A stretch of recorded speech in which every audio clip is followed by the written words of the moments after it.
Mati Undi romaan Ja kui me surnud ei ole, siis elame praegugi ilmus 1973. aastal ajakirjas Looming ning seejärel 1975. aastal kogumikus Must mootorrattur. Teost on peetud Undi loomingus pöördeliseks, sest muutub nii see, kuidas Unt kirjutab, kui ka see, millest ta kirjutab.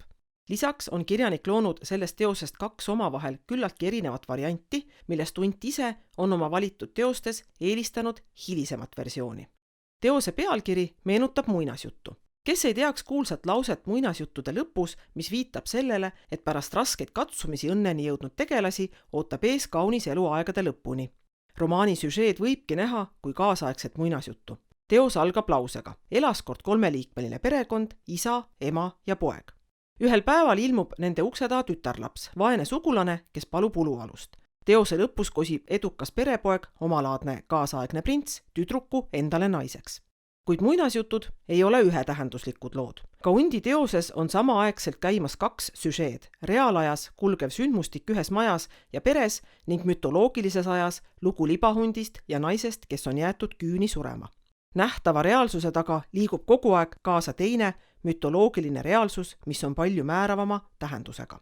Muinasjutulik mütoloogiline aja- ja ruumikategooriate vaheldumine loob unenäolise õhustiku ja paneb lugeja uskuma, et juhtuda võib kõike.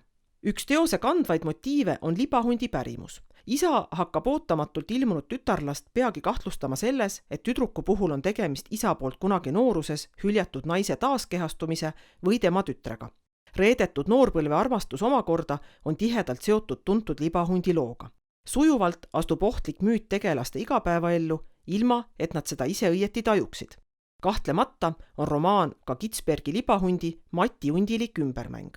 Tütarlapsest saab igal juhul perekonna pragmaatilist argirutiini lõhkuv nähtus. Tema sekkumine ema, isa ja poja ellu toob esile tegelaste sisemised kriisid ning ängid, raputab liigestest lahti maja sumbunud elu.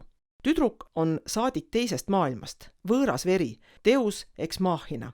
Tüdruku kaudu tekitab Unt teksti metafüüsilise mõõtme, omalaadse kosmilise ähvarduse, millega ta tahab tegelasi võõrandumuse letargiast ärkvele raputada.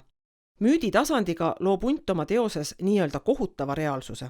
Ta annab mõista, et elu ei ole ühetasandiline argimaailm, vaid midagi undilikult ärevaks tegevat ja tulvil sarapäraseid tähendusi. Just romaaniga Ja kui me surnud ei ole, asus Unt oma loomingus salapära ammutama Eesti folkloorist ja tegelema nii Eesti mälu, ängide kui ka mõistatustega, mis Unti väga köitsid. Undi müüdihuvi tõestuseks on ka 3 raamatuna ilmunud argimütoloogiad, kus autor enda sõnul sai ohjeldamatult mütoloogitseda. Võibki öelda, et romaan Ja kui me surnud ei ole on ilukirjanduslik mütoloogitsemine, kus on ühendatud nii Eesti folkloorne pärimus, Unti sügavalt haaranud psühhoanalüütilised ideed ning eksistentsiaalsed ängid, mis on aga esitatud undilikult, omajagu kerges ja humoorikas võtmes.